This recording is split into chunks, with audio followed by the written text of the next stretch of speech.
Anakkara government higher secondary സ്കൂളിൽ പരീക്ഷാ മുന്നൊരുക്ക seminar സംഘടിപ്പിച്ചു.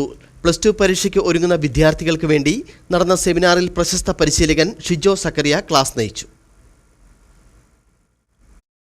റോട്ടറി ക്ലബ്ബ് ഓഫ് അണക്കരയുടെ നേതൃത്വത്തിലാണ് അണക്കര ഗവൺമെന്റ് ഹയർ സെക്കൻഡറി സ്കൂളിലെ +2 പരീക്ഷയ്ക്ക് തയ്യാറെടുക്കുന്ന വിദ്യാർത്ഥികൾക്ക് കൂടുതൽ ആത്മവിശ്വാസം പകർന്നു നൽകുക എന്ന ലക്ഷ്യത്തോടെ പരീക്ഷാ മുന്നൊരുക്ക സെമിനാർ സംഘടിപ്പിച്ചത്. സ്കൂൾ ഓഡിറ്റോറിയത്തിൽ നടന്ന ഉദ്ഘാടന ചടങ്ങിൽ ബിൻസ് ജോസഫ് അധ്യക്ഷത വഹിച്ചു. പ്രസിഡന്റ് സാബു വയലിൽ സെമിനാർ ഉദ്ഘാടനം ചെയ്തു. പ്രശസ്ത പരിശീലകൻ ഷിജോ സക്കറിയ ക്ലാസ് നയിച്ചു. ഒരു കളിക്കാരനെ സംബന്ധിച്ചിടത്തോളം അയാൾ എന്ത് ചിന്തയുമായിട്ടാണ് ഗ്രൗണ്ടിലേക്ക് ഇറങ്ങുക?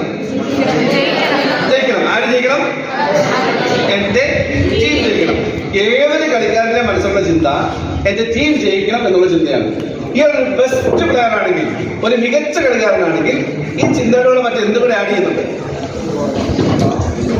ഒരു സാധാരണ കളിക്കാരനെ സംബന്ധിച്ചിടത്തോളം എന്റെ ടീം ജയിക്കുന്ന ചിന്തയാണെങ്കിൽ, ഒരു ബെസ്റ്റ് പ്ലെയറിനെ സംബന്ധിച്ചിടത്തോളം എന്ത് ചിന്തകളെ ആഡ് ചെയ്യുന്നുണ്ട്? ഒരു മാൻ ഓഫ് ദി മാച്ച് ആണ്. School principal doctor Ajitha Kumari, Jaison John, PM Mathew, Jomy Payyelimuri, Tijo Methran Parambil തുടങ്ങിയവർ സംസാരിച്ചു. News bureau, Anakkara.